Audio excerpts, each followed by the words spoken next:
नमस्कार, मी सूरज गावडे सुभाष अकॅडमीच्या या प्लॅटफॉर्मवर तुमचं सर्वांचं स्वागत करतोय।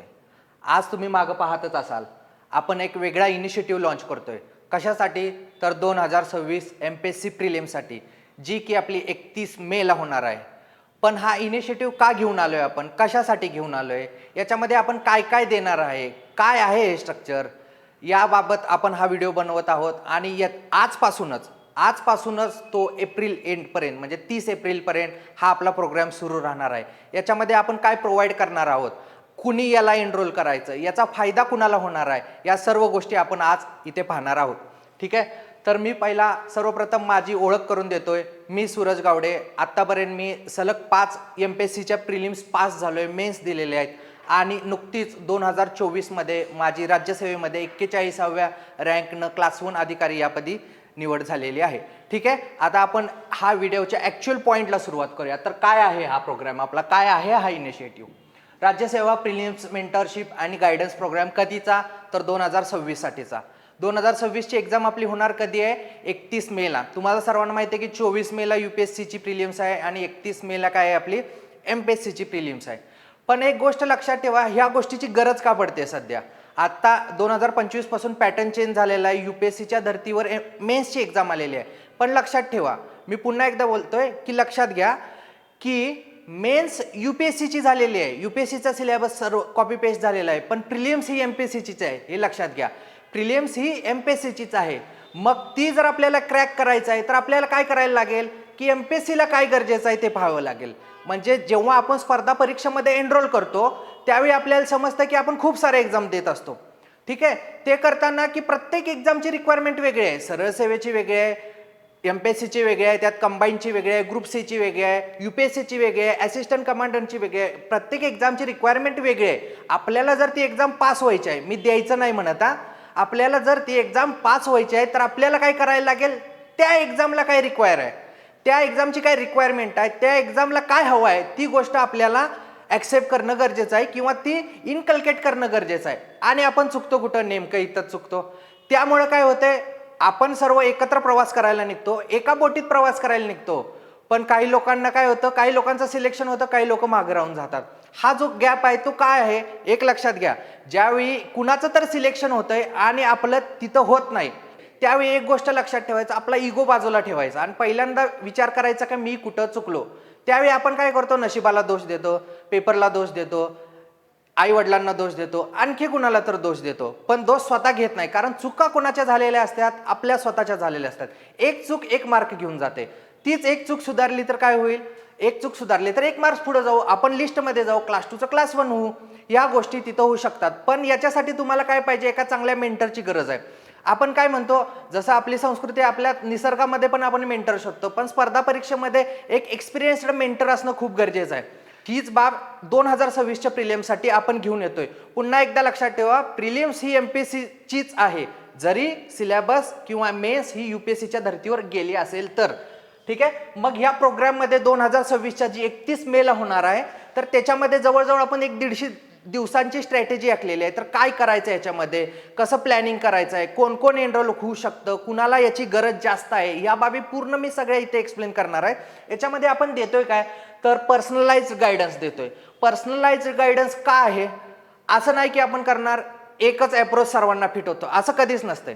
लक्षात घ्या, आपण पर्सनलाइज्ड गायडन्स का आणलेलं आहे, कारण की प्रत्येकाचं स्वॅट ॲनालिसिस करून वेगवेगळ्या गोष्टी आपल्याला समोर येतात। म्हणजे कुणाचं पॉलिटी स्ट्रॉंग आहे, कुणाचं सायन्स स्ट्रॉंग आहे, कुणाचं इकॉनॉमी स्ट्रॉंग आहे, कुणाचा सगळाच अभ्यास चांगला आहे, पण पेपरमध्ये जाऊन त्या एक्झामच्या झोनमध्ये जाऊन त्या माणसाला कळत नाही की काय करायचं आणि तिथं तो विद्यार्थी किंवा विद्यार्थिनी फसते।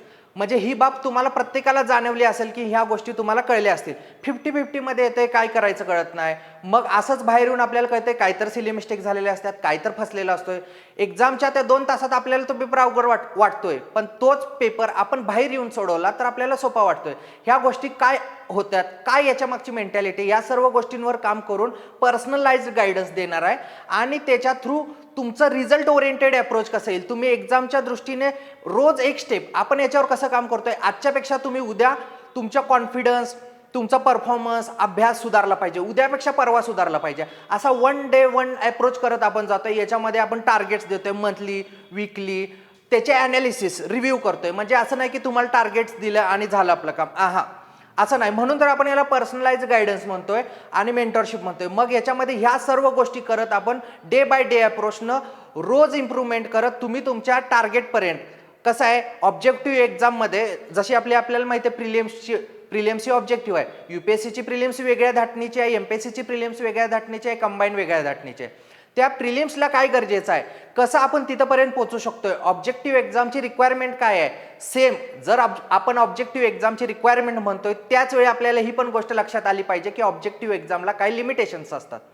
त्याचे उत्तर येण्याचे चान्सेस किंवा अप्रोच सॉल्व करण्याची टेक्निक ही काही प्रमाणात सेम असू शकते, जी प्रत्येक एक्झामला कमी जास्त प्रमाणात लागू होते. MPSCची ती काय टेक्निक आहे, कसं आपण त्याच्यावर काम करू शकतोय, हे आपण पेपर ॲनालिसिस थ्रू ही पाहणार आहे. या गोष्टी आपण याच्यामध्ये करणार आहे. ठीक आहे. मग याच्यामध्ये काय करतोय आपण, तर पर्सनलाइज्ड गायडन्स, स्ट्रक्चर्ड प्रिपरेशन.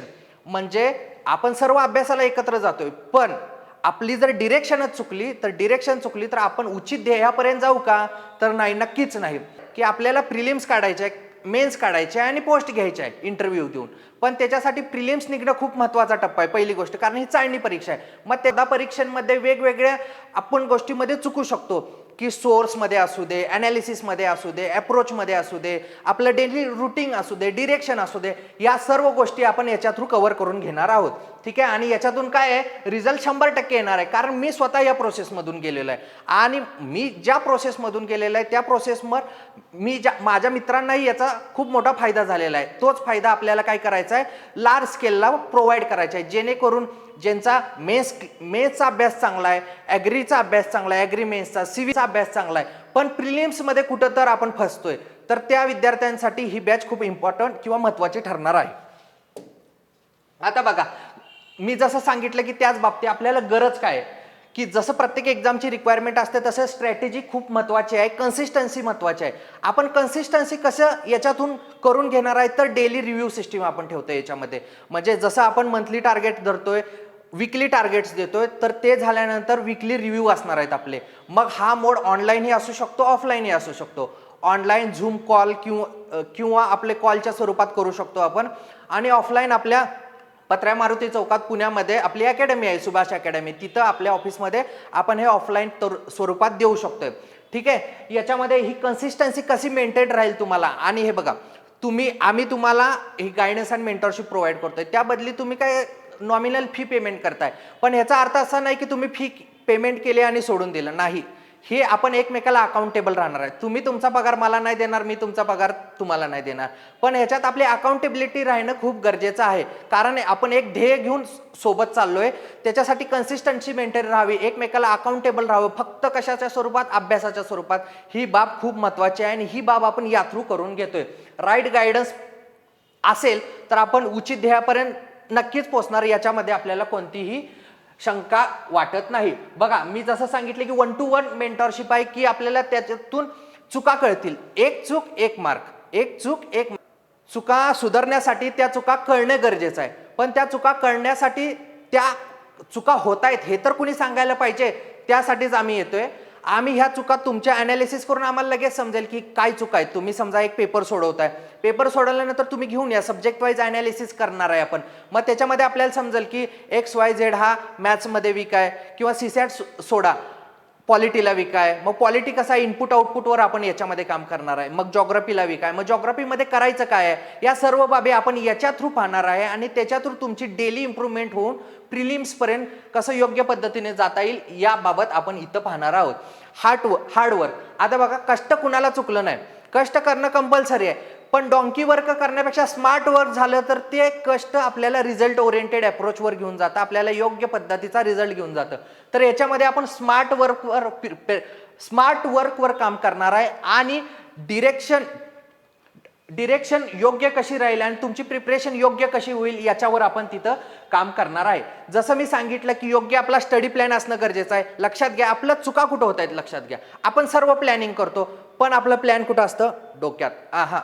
डोक्यामध्ये नाही, तर ते प्लॅन कागदावर असणं गरजेचं आहे, कारण डोक्यातला प्लॅन विसरून जायला टाइम नाही लागत. कागदातला प्लॅन तो कंटिन्यू राहतो, आणि त्याची इम्प्लिमेंटेशन गरजेचं आहे. प्लॅन सगळेच करतात, सक्सेसफुल कोण होतो, जो इम्प्लिमेंट करतो. तुमच्याकडून करून घ्यायची जबाबदारी आमची आहे. नक्कीच ह्याचा अर्थ असा नाही की तुमची जबाबदारी काही नाहीये, करणे हे तुमची जबाबदारी आहे, पण योग्य डिरेक्शननं कसं करायचं, योग्य पद्धतीनं कसं करायचं ही बाब आम्ही तुम्हाला सांगणार आहे. म्हणजेच याच्यातून होईल काय, स्टडी तुमचा, डायरेक्शन आमचे आणि आपला सर्वांचा रिझल्ट याच्यातून होणार आहे. तुमचं, तुमच्या आई वडिलांचं, मित्रमैत्रिणींचं स्वप्न याच्यातून पूर्ण होणार आहे. आणि कशाबद्दल, आपण पहिल्या स्टेजवर काम करतोय. कुठली स्टेज आहे, प्रिलिम्स काढल्यानंतर मेन्स, अशा आपण एक स्टेजवर याच्यातून काम करणार आहे. ठीक आहे. आता पर्सनलाइज प्लॅन 150 दिवसांचा असणार आहे. एक लक्षात घ्या, 150 दिवस म्हणजे आपली 31 मेला एक्झाम आहे, तर 30 एप्रिलपर्यंत आपण याच्यावर काम करतोय. आणि मी तुम्हाला सांगतो, याच्यातून तुम्हाला 100% असं सवय लागून जाईल, अशी डिसिप्लिन येऊन जाईल की इथून पुढच्या येणाऱ्या प्रत्येक स्टेजवर तुम्ही सेम मेथड फॉलो कराल आणि तुमचा रिझल्ट अधिक पॉझिटिव्ह आणि योग्य डिरेक्शनला निघून जाईल. ठीक आहे. पर्सनलाइज गायडन्स आणि मेंटरशिप आहे याच्यामध्ये आपली 150 दिवसाची. आणि मला इथं तुम्हाला सांगायचं आहे की याच्यामध्ये आपण कोणत्याही नोट्स किंवा मटेरियल प्रोव्हाइड करत नाही. याचा अर्थ असा नाही की आम्ही तुम्हाला काही देणारच नाही मटेरियलच्या स्वरूपात. मटेरियल बाजारामध्ये खूप उपलब्ध आहे. योग्य करायचं काय, खायचं काय, कशासोबत काय घ्यायचं, ह्या सर्व गोष्टी, काय वाचायचं, कुठल्या सब्जेक्टला काय वाचायचं, त्याची डिरेक्शन कशी असेल, किंवा मला सांगा जॉग्राफीचा सब्जेक्ट आहे तर त्याचं ॲनालिसिस कसं आहे, कोणत्याच इनपुटवर काय काम करायला लागेल, कुठं जास्त फोकस करायचं, ह्या सर्व बाबी आम्ही तुम्हाला सांगणार आहे. कुठं कसं ॲनालिसिस करायचं या बाबीचं सांगणार आहे. आता बघा, डिटेल सिलेबस डिकोड करायचा आहे, कारण सिलेबस महत्त्वाचा आहे. कोणत्या गोष्टीवर आपण समजा, आता आपण त्या बाबी पुढे पाहणारच आहे, CSAT किंवा पेपर 1 पेपर 2 मध्ये काय फरक आहे, कुठं जास्त फोकस करायचा आहे, इनपुट आउटपुट रेशो कसा चांगला येतोय, याच्यामध्ये आपण डेली, वीकली आणि मंथली टार्गेट देतोय. सब्जेक्ट वाईज टाइम ॲलोकेशन करतोय. सेम तसंच की पॉलिटी, जॉग्राफी हे सब्जेक्ट कसे आहेत की 15 मार्क्सला आहेत, त्याच्यामध्ये आपण किती जास्त इनपुट देऊ शकतोय, त्याच्यातून आउटपुट कुठंपर्यंत येऊ शकतोय. सायन्स सारखा सब्जेक्ट जो 20 मार्काला आहे, जो की प्रिलिम्स काढण्याच्या दृष्टीने इम्पॉर्टंट आहे. काही लोकांचं सायन्सच वीक असतंय, तर त्यांची प्रिलिम्स काय करायचं, त्याच्यावर कुठले टॉपिक्सवर इम्पॉर्टंट आहे. हॉटस्पॉट, इथं आपण म्हटलेलं आहे की हॉटस्पॉट काय असतात, म्हणजे की जसं तुम्हाला आता आपण जी एक्सप्लेनेशन, राज्यसेवा प्रिलिम्सचे पेपर एक्सप्लेन करण्याची जी सिरीज सुरू केली आहे, त्याच्यामध्ये आपल्याला समजेल की काही की एरिया आहेत त्याच्यावर 100% आणि नेहमी क्वेश्चन येतात. उदाहरणार्थ सेन्सस असू दे, इकॉनॉमिक्समध्ये ठरलेले टॉपिक आहेत, आपल्याला पूर्ण इकॉनॉमिक्स वाचायची गरज नाही, ठरलेले टॉपिक आहे त्याच्यावर क्वेश्चन येत आहे. सेन्सेसवर यावर्षी 5 क्वेश्चन आलेले आहेत. एन्व्हायरमेंटचा पॅटर्न कसा आहे, कॉन्स्टिट्यूशन किंवा पॉलिटीचा विचार करायचा झाला, मेकिंग ऑफ कॉन्स्टिट्यूशन 3 ते 4 क्वेश्चन आलेले आहेत आपल्या आत्ताच्या 2025 मध्ये. याच व्यतिरिक्त 20 ते 25 हा जर पॅटर्न विचार घेतला आफ्टर कोविडचा, तर त्याच्यानंतर मागच्या एक्झामचा आणि पुढच्या एक्झामचा काय कनेक्शन आहे. जसं की सिंधू नदीवर मागच्या 3 वर्ष झाले प्रश्न होते, ह्या वर्षी 2 प्रश्न आलेले आहेत. का सिंधू नदीवरच प्रश्न होते, काय कनेक्शन लिंक आहे, नदी प्रणालीवर कसे क्वेश्चन येतात, ह्या सर्व बाबी आपण इथं तुम्हाला सांगणार आहे आणि तुमच्याकडून त्या गोष्टी करवून घेणार आहेत. याच्या व्यतिरिक्त रिव्हिजन झाली, जवळजवळ आपल्या, मी सांगतो आजपासून आपण सुरुवात केला, आता तुमच्यापर्यंत जेव्हा हा व्हिडिओ पोहोचेल आपण सुरुवात केलेली असेल. ठीक आहे. आपण याच्यामध्ये क्वालिटीवर काम करतोय, आपल्याला खूप क्वांटिटी नको आहे. आपण फक्त पहिल्या 25 विद्यार्थ्यांसाठी हा प्रोग्राम राबवतोय, कारण की मलाही तुम्हाला योग्य पद्धतीनं न्याय देता आला पाहिजे. त्यामुळे फक्त 25 विद्यार्थ्यांसाठी आपण हा प्रोग्राम राबवतोय. याच्यामध्ये आपण रिव्हिजन प्रोग्राम ही करणार आहे, म्हणजे जवळजवळ तुमची इथून पुढे एक 3 ते 4 वेळा वाचन आणि रिव्हिजन होईल याची खात्री मी तुम्हाला इथून देतोय. टेस्ट इंटिग्रेशन म्हणजे टेस्ट सॉल्व्ह करणं गरजेचं आहे. जसं आपण म्हणतो की काही लोक टेस्टला घाबरतात, का तर त्याच्यातून मार्क्स कमी येतात, काही वेळा मार्क्स आले तर कॉन्फिडन्स खूपच हाय होऊन जातो, पण हा ओव्हर कॉन्फिडन्स ठरू शकतो. अशा सारख्या बाबी आपल्याला याच्यातून दिसतात. पण लक्षात घ्या, टेस्टमध्ये काय आहे रे, नावातच आहे की टेस्ट म्हणजे स्वतःला टेस्ट करण्याची ही परीक्षा आहे. स्पर्धा परीक्षामध्ये आधी आपण त्या चुका कळल्या आणि त्या सुधारल्या तर आपल्याला मेन जी परीक्षा असते आपली 2 तासाची, त्याच्यामध्ये त्या चुका होणार नाहीत आणि आपले मार्क्स अपसुकच वाढत जातील. पण त्याच्या आधी टेस्ट देणं गरजेचं आहे आणि त्या टेस्टचं योग्य ॲनालिसिस कसं करायचं, कुठं कमी पडतोय आपण, कुठं स्ट्रॉंग होणं गरजेचं आहे, कुठं वीक सब्जेक्ट मीडियमला आणणं गरजेचं आहे. स्ट्रॉंग सब्जेक्ट हा स्ट्रॉंगच राहिला पाहिजे, पण वीकला कसं मीडियमपर्यंत आणता येईल आणि आपला ओव्हरऑल स्कोअर नेहमी, मी काय सांगतो, MPSC मध्ये आपल्याला की येते, नेहमी आपला स्कोअर कसा, जो मार्केटमध्ये अंदाजे कट ऑफ असेल त्याच्यापेक्षा 5-10 मार्क कसा वर राहील आणि आपल्याला बिनधास्तपणे मेन्सचा कसा अभ्यास करता येईल याच्यावर आपण तिथं काम करणार आहोत. पर्सनली डाऊट सॉल्विंग असणार आहे याच्यामध्ये. असं नाही की तुम्हाला 7 दिवसाचं टार्गेट दिलं आणि मी हातवर केले आता 7 दिवसानंतर भेटणार नाही. जेव्हा जेव्हा तुम्हाला परीक्षेच्या संदर्भात, प्रिलिम्सच्या संदर्भात, अभ्यासाच्या संदर्भात डाऊट येतील तेव्हा तुम्ही या, भेटा, आपण तुमचे डाऊट सॉल्व्ह करणार आहोत आणि प्री पास होणं त्याच्यासाठी तुमच्यासाठी खूप सोपं करणार आहोत. आता बघा सब्जेक्ट वाईज मी तुम्हाला एकच सांगतो याच्यामध्ये आपण काय काय करणार होतं. आपण ज्या गोष्टी बोललोय त्याच्या व्यतिरिक्त इकडे लक्ष द्या की सब्जेक्ट्स आपले आहेत पेपर 1 पेपर 2. ठीक आहे, पहिला पेपर 2 पासून सुरुवात करू. जसं मी सांगितलं की प्रिलिम्स ही एमपीएससीचीच आहे. मी खूप वेळा हा पॉईंट का वारंवार रिपीट करतोय तर याच्यासाठी, कारण की यूपीएससी मध्ये सीसॅट खूप अवघड येत आहे. आपल्याला इथं टाइम नाही घालवायचा. इथं आहे ना आपल्याला 180 पण मार्क्स पडलेले लोक आहेत ज्यांना यूपीएससी मध्ये काहीच मार्क्स पडले नाहीत किंवा ज्यांचं कंबाईंड मध्ये मॅथ्स रिजनिंग पण खूप वीक आहे, पण त्यांना इकडं खूप जास्त मार्क पडलेले आहे कारण की एमपीएससी इथं खूप अवघड पेपर काढत नाहीये. ठीक आहे, आपला वेळ इथं वाया घालवायचा नाही. आपल्याला कुठं इनपुट द्यायचं आहे, मी जसं सांगितलं आपल्याला कुठं काम करायचं आहे, इनपुट आणि आउटपुटला काम करायचं आहे. म्हणजे किती इनपुट दिल्यावर काय आउटपुट येईल याच्यावर आपल्याला काम करायचं. तर त्यानुसार आपलं सब्जेक्टचं डिवायडेशन बघा. पॉलिटी 15 मार्काला आहे सर्वांना माहिती आहे. मी याचे मार्क्स किती येतात हे सांगणार नाही, पण आपल्याला कसं काम करायचं हे हॉट टॉपिक्स आहेत. पॉलिटीला आपल्याला जास्त स्कोर येऊ शकतो.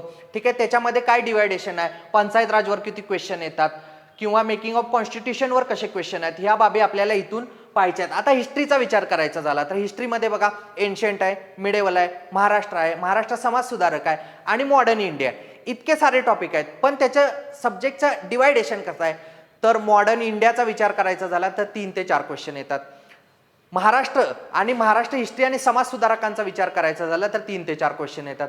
एन्शंट मिडेवलवर 6 ते 7 क्वेश्चन येतात. त्याचं डिवायडेशन दरवर्षी वेगळं ठरलेलं आहे. यावर्षी मिडेवलवर जास्त क्वेश्चन आहेत, पण मागच्या वेळी एन्शंटवर जास्त क्वेश्चन आहे. पण काही क्वेश्चन त्यात रिपीट झालेले आहेत. एरिया फिक्स आहे की कोणत्या एरियावर क्वेश्चन येतात त्या बाबी आपल्याला इथून पाहायच्या आहेत. मॉडर्नवर येणारा क्वेश्चनचा सेट खूप कमी आहे. मग आपल्याला इथून काय समजतंय की मॉडर्नला किती इनपुट द्यायचा तर तो कमी द्यायचा आहे. मग त्यात समाज सुधारकांचं महत्त्व जास्त आहे, खास करून महाराष्ट्राच्या रिलेटेड. यूपीएससी करताना काही वेळा ती बाब आपण टाळलेली असते, तर इथं कसं करायचं, रोज कसं ती बाब ठेवायची. रोज एक समाज सुधारक वाचला ना गोष्टी क्लिअर होऊन जातात. ठीक आहे, जॉग्राफीचं पण तसंच आहे. इंडियन जॉग्राफीवर क्वेश्चन आहे, महाराष्ट्र जॉग्राफीवर क्वेश्चन आहे, वर्ल्ड जॉग्राफीवर क्वेश्चन आहे, फिजिकल जॉग्राफीवर क्वेश्चन आहे. त्याचं डिवायडेशन कसं आहे, कशाला जास्त इनपुट द्यायचं आहे. मी जसं सांगितलं की एरिया हॉटस्पॉट इथं आपल्याला काम करायचं ज्याच्यातून मिनिमम इनपुटमध्ये आपल्याला जास्तीत जास्त आउटपुट येईल. इनपुट म्हणजे आपल्याला कष्ट कमी करायचं आहे असं नाही, आपल्याला स्मार्ट वर्क करायचं आहे याच्या थ्रू. इकॉनॉमी आहे, मी जसं सांगितलं इकॉनॉमी आपल्याला पूर्ण पुस्तक वाचायचं नाही. देसले सरांचं, कोळंबे सरांचं किंवा अन्य असू दे, मृणाल सरांच्या, आपल्याला ते पूर्ण पुस्तक नाही वाचायचं. आपल्याला काय वाचायचं, एक्झाममध्ये काय गोष्टी येत आहेत. मग ते टॉपिक्स रिलेटेड आहे, ते टॉपिक्स खूप कमी आहेत, काय आहे ते टॉपिक, कशा प्रकारे त्याचा अप्रोच असू शकतो, ह्या बाबी आपल्याला बघायच्या. याच व्यतिरिक्त ह्या बाबी झाल्यानंतर अजूनही सब्जेक्ट आहेत, पण त्याच्या आधीच सांगतोय मी की पेपरचं ॲनालिसिस करायचं आहे आपल्याला. पेपर आयोग उत्तर देतंय कसं, कोणत्या टॉपिकवर क्वेश्चन विचारतंय, एखादा अननोन क्वेश्चन आल्यानंतर आपण त्या उत्तरापर्यंत कसं पोहोचू शकतो, ह्याही बाबी आपण याच्यातून पाहणार आहे. ठीक आहे, सायन्स आहे, मग त्याचं बायोचं डिवायडेशन, फिजिक्सचं, केमिस्ट्रीचं कसं आहे, त्याच्यामध्ये क्लासिफिकेशनवर कसे क्वेश्चन येत आहेत, ह्या बाबी आपण इथून पाहणार आहे. एन्व्हायरमेंटचं आहे, आत्ता मागच्या 2-3 वर्षामध्ये यूपीएससी लाईननं म्हणजे की बेसिक्स तर आपल्याला माहीत असणं गरजेचं आहे, पण त्याचं अप्लाइड नॉलेजवर एन्व्हायरमेंटचे क्वेश्चन येत आहेत. आणि करंट अफेअर्सचा जर विचार करायचा झाला तर हे ऑब्जेक्टिव्ह फॅक्च्युअल क्वेश्चन येत आहे. त्याच्यामध्ये ऑब्जेक्टिव्ह पॅटर्नमध्ये फॅक्च्युअल क्वेश्चन की ज्याच्या थ्रू मग निधन वार्तावर येतील किंवा व्यक्तिविशेषवर, अशा पद्धतीचे मल्टी लाईनर किंवा वन लाईनर, कधी कधी रँक्स विचारतात. आपल्या लोकांची चुकी काय होते, असे कुठे क्वेश्चन विचारतात का, हे असे वन लाईनर विचारतात. रँक यानं मला काय होणार आहे, यानं मला ॲडमिनिस्ट्रेशनमध्ये काय फायदा होणार आहे, असा आपण विचार करतो. पण थांबा, मी काय सांगतो हा विचार करा. आपल्याला काय व्हायचं आहे, पास व्हायचं आहे. आपल्याला पास व्हायचं आहे तर आपल्याला काय पाहिजे, मार्क्स पाहिजेत. मग मार्क्स पाहिजेत तर आपल्याला काय करायचं आहे, जी एमपीएससीला गरजेचं आहे ना ते आपल्याला पाहिजे ना. मग आपल्याला एमपीएससी काय आपल्याकडून मागतंय त्या गोष्टी आपण इथं करणार आहे. या गोष्टी आम्ही तुमच्याकडनं करून घेणार आहे. तर या गोष्टीवर इथं आपल्याला काम करायचं आहे. ठीक आहे, हे सब्जेक्टचं डिवायडेशन झालं. आता याच्यामध्ये महत्वाचं म्हणजे की प्रिलिम्स गायडन्समध्ये काय आहे, सोर्स सिलेक्शन असणार आहे. योग्य सोर्स, तुमचे सोर्स, जसं की ज्यावेळी तुम्ही ह्या बॅचला एनरोल कराल कसं करायचं, काय करायचं, या गोष्टी आपण पुढे बोलणार आहे. तर आपण तिथं एक आमची पण डायरी असणार आहे, आम्ही तुम्हालाही ती डायरी मेंटेन करायला लावणार आहे. त्याच्यामध्ये सोर्स काय आहेत, तुमचे काय वेगळे असतील तर ते चेंजेस करायचे का तेच ठेवायचे का ती स्मार्टली कसे हँडल करायचे, ह्या गोष्टी आपण इथं पाहणार आहेत. MCQ सॉल्विंग टेक्निक, ज्याच्यामध्ये पेपर ॲनालिसिस झालं, PYQ ॲनालिसिस झालं, पेपर ॲनालिसिस, PYQ ॲनालिसिस, याच्या थ्रू योग्य उत्तरापर्यंत कसं जायचं, हॉटस्पॉट काय, की एरिया काय, याच्यावर आपण काम करून घेणार आहे. इलिमिनेशन स्ट्रॅटेजी, ह्या 2 बाबी काय आहेत तर क्वेश्चन सोडवण्याच्या पद्धती आहेत. तुम्हाला माहिती आहे की 100 क्वेश्चन आपल्याला प्रिलिम्सला येतील, तर त्याच्यातली 100 पैकी 100 कुणालाच येत नसतात. लक्षात घ्या, मी काय म्हणतोय, कुणालाच येत नसतात. त्यातील 60च क्वेश्चन असे असतात की ते सर्वांना येत असतात. पण तिथं तर आपण चुकायचं नाहीच आहे, पण ते 40 क्वेश्चन असतात पुढचे, ते कुणालाच येत नसतात किंवा त्यातला अर्धाच डाटा येत असतो. पण लोक तिथंही उत्तरापर्यंत कसं पोचायचं आणि आपला स्कोअर कसा इम्प्रूव्ह करायचं हे आपण याच्यावर काम करणार आहे. कट ऑफ ओरिएंटेड प्रिपरेशन असणार आहे, मार्क्सवादी होणार आहे. आपण मार्क्स कसे इम्प्रूव्ह होतील आपले याच्यावर आपण इतर काम करणार आहे. आणि मी जसं बोललो की एरिया आणि हॉटस्पॉट एरिया, मी जसं सांगितलं सेन्ससचा डाटा आहे, ह्युमन डेव्हलपमेंट इंडेक्स जर इकॉनॉमीचा विचार करायचा झाला तर, करंटमध्ये व्यक्तिविशेष आहे, पॉलिटीमध्ये काय XYZ टॉपिक आहेत, सर्व बाबी मी इथं सांगणार नाही, पण या बाबींवर आपण इथं काम करणार आहोत आहे. ठीक आहे, तर याचे ऑब्जेक्टिव्ह काय आहेत, जसं मी बोललो तसं व्यवस्थित कस्टमाइज स्टडी प्लॅन देणार आहे आपल्या. तुमचा प्रिलिम्सचा स्कोअर आणि अभ्यास इम्प्रूव्ह करण्यामध्ये आपण इथं जोर देतोय. आणि तुम्हाला तर माहिती आहे की प्रिलिम्सचा अभ्यास हा बेस आहे, ज्यानं तुम्हाला मेन्स आणि आन्सर रायटिंग त्याच्या रिलेटेड डाटा इम्प्रूव्ह करण्यावर मदत होईल. म्हणजे हा इनडायरेक्टली तुमची काय मेन्सची प्रिपरेशन पण सुरू होते, कारण की प्री पहिली पायरी आहे. आपण इथं अशाच दृष्टीने काम करतोय की आपण प्री क्वालिफाईज होणार आहे, त्या डिरेक्शननं मेन्सचा पण अभ्यास योग्य पद्धतीने सुरू राहावा अशी आपण याच्यामध्ये काळजी घेणार आहे. तुमचा परफॉर्मन्सचा ॲनालिसिस होणार आहे, रिव्ह्यू होणार आहे. त्याच्यामध्ये तुम्हाला काही गोष्टी ॲडिशन करायला सांगण्यात येईल, सबट्रॅक्शन करायला सांगण्यात येतील. तुमचा डेली अभ्यास किती तास असावा, कंटिन्युटी कशी मेंटेन राहावी, ह्या गोष्टी आपण याच्या थ्रू काळजी घेणार आहे. आणि फुल एकदम व्यवस्थित 1 to 1 अकाउंटेबिलिटीनं आपण हा प्रोग्राम राबवतो आहे. ठीक आहे, याच्यातून तुमचा काय होतं, डिसिप्लिन. एक गोष्ट लक्षात घ्या, तुम्ही रोज डिसिप्लिनड असाल ना, रोज तुमचा 8 तास इफेक्टिव्ह अभ्यास होतोय. मी बसलेल्या गोष्टी बोलत नाही, तर त्या गोष्टी असेल तर तुमचं डिसिप्लिन चांगलं राहतंय, तुमचा अभ्यास चांगला होतोय, त्यानं तुमचा काय होतंय, कॉन्फिडन्स वाढतोय. आणि कॉन्फिडन्स वाढला की नाही तुमचा परीक्षेत 3-4 मार्क वाढून जात आहेत. आता मी सांगतो की ह्या प्रोग्रामला किंवा ह्या आपल्या इनिशिएटिव्हला एनरोल कोण व्हायचं आहे. पहिली गोष्ट, आतापर्यंत UPSC करत होतो आणि आता MPSC कडे शिफ्ट झालोय. माझा मेन्सचा अभ्यास खूप चांगला आहे, माझा सिव्हिल सर्व्हिसचा मेन्सचा अभ्यास चांगला आहे, माझा सिव्हिल इंजिनिअरिंगचा मेन्सचा अभ्यास चांगला आहे, फॉरेस्टचा अभ्यास चांगला आहे किंवा ॲग्रिकल्चरचा अभ्यास चांगला आहे मेन्सचा. पण मला प्रिलिम्स क्वालिफाय होताना कुठं तर प्रॉब्लेम येतोय. माझी कॉम्पिटिशन कुणाशी येते, जे जुना पद्धतीनं ऑब्जेक्टिव्ह पॅटर्नचा अभ्यास केलेला आहे किंवा त्यांचा स्कोर किंवा त्यांची जी फर्स्ट की नंतरचा कॉन्फिडन्स आहे तो आपोआपच हाय राहतोय, स्कोर आपोआपच हाय राहतोय. मला त्यांना कॉम्पीट करायचं आहे. त्या लोकांसाठी आपण हा प्रोग्राम राबवतोय. याच्या व्यतिरिक्त ज्यांचा स्कोर 100, 105, 110 इथं येऊन अडतोय, याचा अर्थ असा नाही की तुमचा अभ्यास कमी आहे. तुमचा अभ्यास मस्त आहे, योग्य आहे, व्यवस्थित आहे, पण ते 3 ते 4 ते 5 क्वेश्चन आहेत ज्याच्यामुळे आपण काय होतंय, त्या स्पर्धेच्या त्या कट ऑफ रेषेच्या मागे राहतोय. तिथून आपण कट ऑफ रेषेच्या पुढं 5 ते 6 मार्क कसं जाऊ, आपण सेफ कसं राहू किंवा त्याच्यापेक्षाही पलीकडे कसं जाऊ, याच्यावर आपण याच्यातून काम करणार आहे. तर त्या विद्यार्थ्यांनी याच्यामध्ये एनरोल करा. की मी जसं सांगितलं तसं आपण इथं क्वालिटीवर काम करतोय.